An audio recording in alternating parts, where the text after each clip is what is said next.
Tonight I can report to the world that the strikes were a spectacular military success.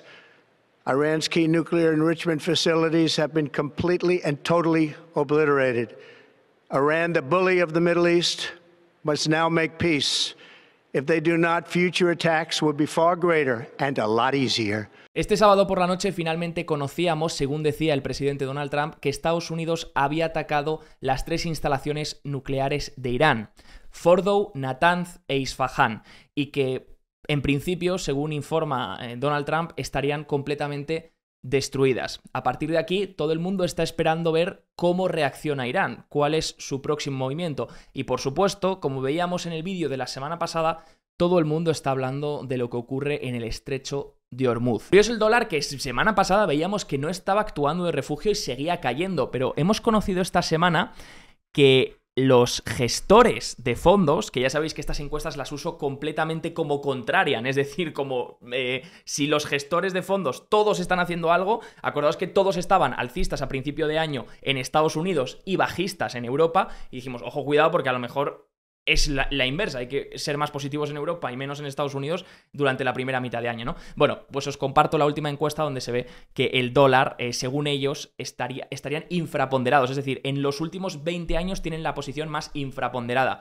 Y esto ocurre un poco lo mismo que el petróleo. No sé si os acordáis que veíamos que el petróleo había excesivas posiciones en corto por parte de los CTAs, es decir, posiciones bajistas, que ahora en cuanto ha llegado este shock, pues han tenido que cerrar esas posiciones. Por eso hemos visto los movimientos tan amplios en el petróleo y luego hemos visto cómo a lo largo de la sesión se suelen calmar, ¿vale? No sería raro ver durante la semana que a lo mejor abren con mucha euforia los precios del petróleo y luego se van calmando a lo largo de la semana a medida que esto se calma y sobre todo a medida que también estos CTAs cierran estas posiciones. Como curiosidad, la bolsa de Israel sigue subiendo. Fijaros en el índice de Tel Aviv, el TA35, cómo suma un 6% en los últimos 5 días. Y es que en el último año creo que es uno de los índices que más ha subido a nivel mundial. Entonces, sigue subiendo la bolsa de Israel. No sé si es porque el déficit en Israel se ha ido disparando. Por supuesto, el gasto, debido al gasto en defensa que tienen que realizar y a toda la guerra, pues se ha disparado. También la inflación posiblemente esté más alta de lo que estamos... De hecho, está más alta de lo que estamos viendo en Estados Unidos, ahora mismo en Israel. Y, bueno, pueden ser detonantes de esto. Hemos visto cómo Estados Unidos ha, por tanto, atacado estas 3 instalaciones.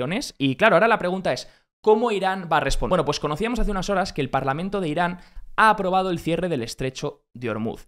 Sí que es verdad que todo esto por ahora es una retórica amenazante, puesto quien debe aprobar esto es el Consejo Supremo de Seguridad Nacional, que debe implementar formalmente la decisión. Hasta entonces, complicado lo que diga el Parlamento. ¿Y por qué es tan importante el estrecho de Hormuz? Y todo el mundo está hablando de ello. Bueno, pues porque está ubicado entre Omán e Irán y tiene la profundidad y la anchura necesarias para el tránsito de los petroleros. Es uno de los cuellos de botella de petroleros más importante del mundo. Y es que una quinta parte del consumo mundial de petróleo fluye a través del estrecho de Hormuz. En 2024, de hecho, el flujo de petróleo a través del estrecho de Hormuz promedió 20 millones de barriles diarios, el equivalente a aproximadamente el 20% del consumo mundial de petróleo. En el primer trimestre de 2025, el flujo total de petróleo se mantuvo relativamente estable en comparación con 2024. Ahí tenéis, de hecho, un gráfico elaborado por la EIA donde muestra la cantidad de volumen de barriles que pasan al día por ese estrecho. Ahora bien, no solo Irán exporta petróleo a través de ese estrecho, sino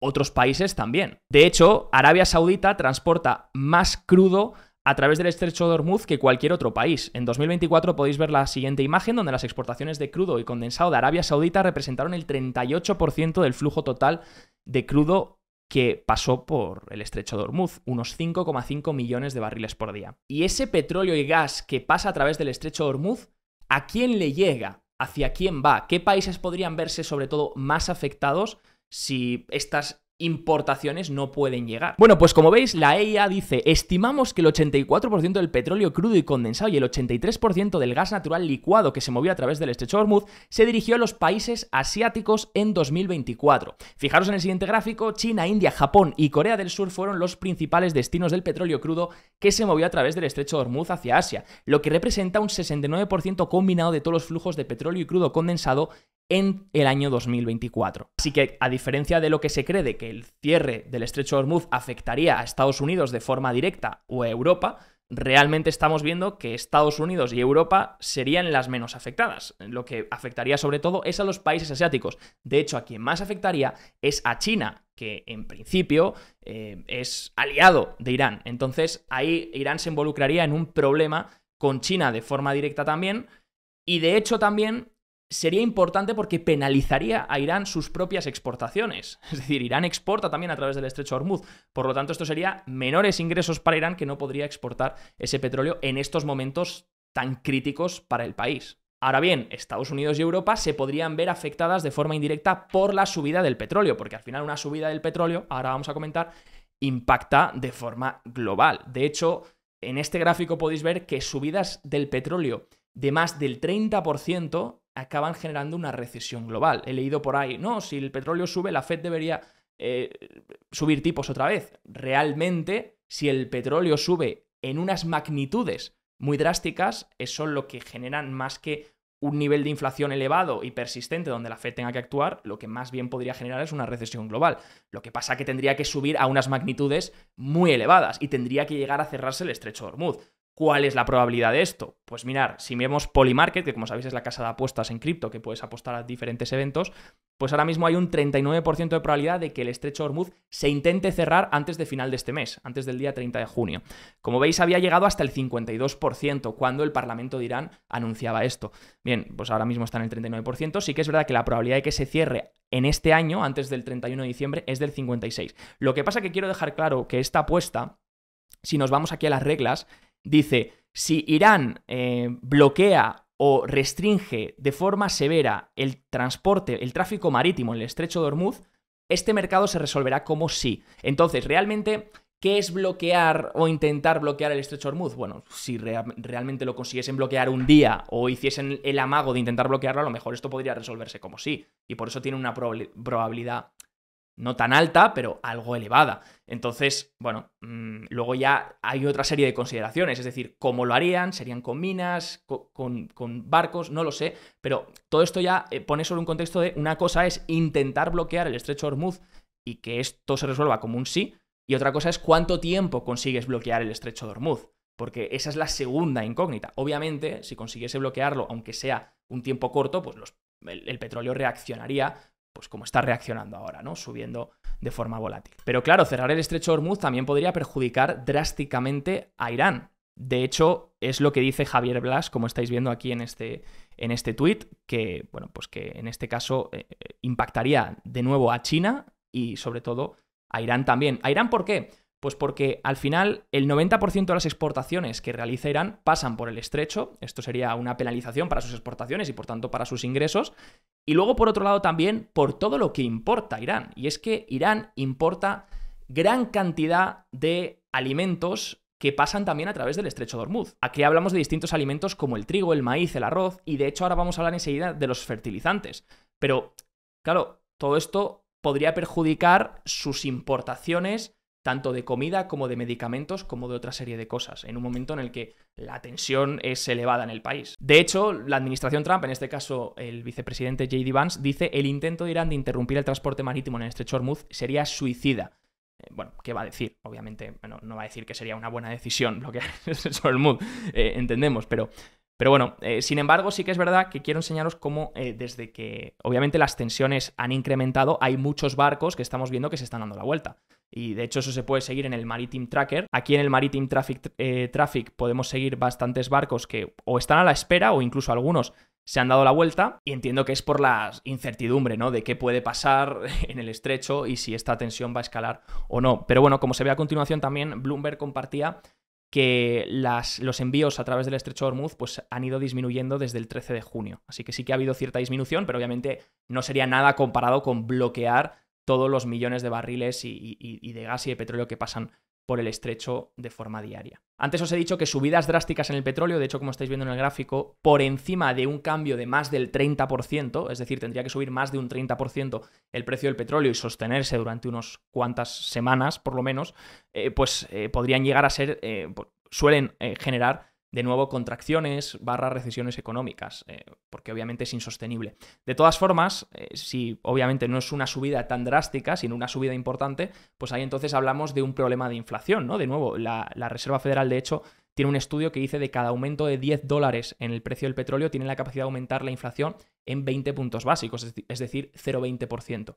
Entonces los precios del petróleo ya han subido unos $20 desde los mínimos de abril, lo que añadiría en este caso un 0,40% a la inflación. ¿Es esta la razón por la que Powell se ha puesto un poco en modo voy a intentar adivinar lo que va a pasar en los mercados? ¿Tiene de nuevo miedo por no solo los conflictos geopolíticos, sino también por el déficit que se va a mantener? Que esta es otra, porque claro, Estados Unidos se involucra en otra guerra, lo cual sugiere que si esta guerra va a durar mucho, que nadie tiene ni idea, pero vamos, si durase, entonces eso supone un déficit todavía más elevado, un gasto gubernamental todavía más elevado. Entonces la promesa de Scott Bessent de llevar el déficit al 3%, ya vimos que hace unas semanas cambiaba ese 3% y en vez de decir 3% decía 4%, y ahora va a tener que hablar otra vez de un 5 o 6% porque va a ser insostenible que puedan reducir el gasto. No van a poder reducir el déficit acumulado porque no van a poder ni reducir el gasto ni incrementar drásticamente los ingresos en un momento en el que van a tener que llegar a negociaciones también con los aranceles, ¿no? Y siempre y cuando no se llegue a un acuerdo, porque, claro, esta es una de las partes, tienes que dejar todo el tablero sobre la mesa, ¿no? Tienes que asignar ciertas probabilidades a los eventos. Y ahora todo el mundo está asignando una alta probabilidad a lo que está pasando en Hormuz, a que se cierre el estrecho, de que el petróleo se dispare y que pues esto acabe tensionando los mercados de forma volátil. Pero claro, otra posibilidad es que al final esta operación salga bien o se llegue a algún tipo de acuerdo en Oriente Medio. Y bueno, quizás esto es demasiado pedir, ¿no? Y es muy improbable, pero es una probabilidad que está sobre la mesa y que obviamente se tiene que asignar, aunque sea una probabilidad baja, es una probabilidad que tiene que estar ahí. En ese momento, si se llegase a un acuerdo, entonces todos los activos refugio que habían subido por ese refugio geopolítico bajarían otra vez y lo que subiría son los activos no refugio que habían caído, ¿no? Entonces hay que estar muy pendiente también de lo que ocurra y obviamente esto va cambiando cada día.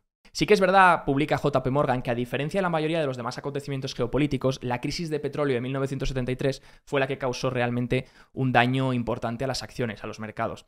Pero dicen que a diferencia de la década de los 70, hoy Estados Unidos cuenta con un amplio suministro de petróleo producido nacionalmente. Y es que Estados Unidos ha pasado de ser un importador de energía a ser un exportador global de energía, así que tampoco podemos olvidar eso. Por eso decía antes, el estrecho de Hormuz sí puede de forma indirecta impactar a Estados Unidos por el incremento de los precios del petróleo, pero ojo, que en Estados Unidos no es la más expuesta al cierre de Hormuz, sino más bien los países asiáticos. Y algo de lo que poca gente está hablando, que a mí también me llama la atención, es los fertilizantes, porque he visto esta última semana como algunas empresas de fertilizantes, que suelo seguir, como por ejemplo Nutrien, que estáis viendo en pantalla, Mosaic o incluso CF Industries, están empezando a subir de forma muy drástica, van a empezar a saltar en los screeners, que suben con bastante fuerza relativa, estaban recuperando medias por cuando venían de hecho de una bajada desde 2022.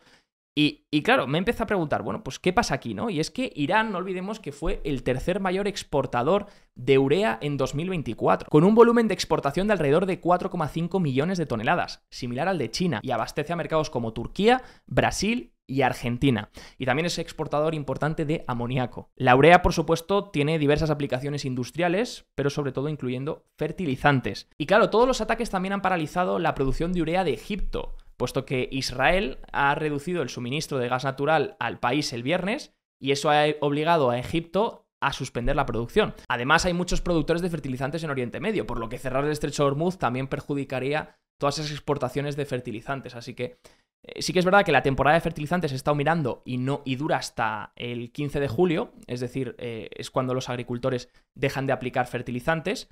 Quizás esto podría empezar a afectar a partir de los precios del año que viene. En estos momentos lo que hemos visto caer sobre todo es el Bitcoin, las criptos, porque es lo único que estaba abierto. Sí que hemos visto esos CFDs de weekend, de fin de semana, que apuntan a un 1% de caída en principio los futuros, pero bueno, y a un 7% de subida en el petróleo, pero de nuevo son bastante ilíquidos, así que habrá que ver una vez abran los futuros. Nos pueden indicar la dirección, pero no tanto la magnitud. Y bueno, pues estamos viendo que, por ejemplo, el Bitcoin ha vuelto por debajo de 100.000, rompía los 99.000, pero está recuperando bastante bien en la última hora, está intentando recuperar un poco la caída y frenando la volatilidad. El Ethereum también cae un poco, es decir, las criptos han ido cayendo. Vamos a ver, por tanto, si el dólar consigue hacer rebote aquí en este soporte, que no termina de perder. Sí que es verdad, bueno, realmente el soporte eran los 100 en el Dixie, sí que es verdad que se situó aquí.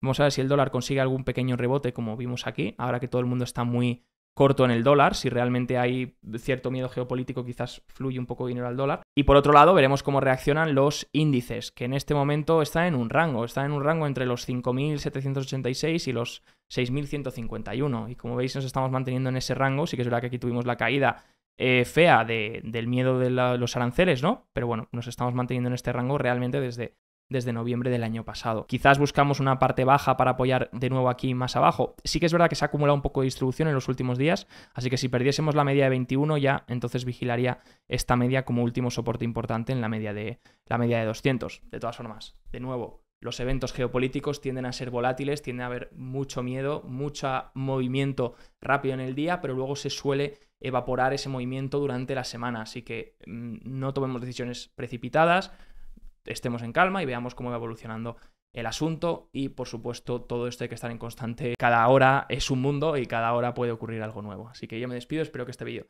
te haya gustado y en el siguiente. Chao, chao.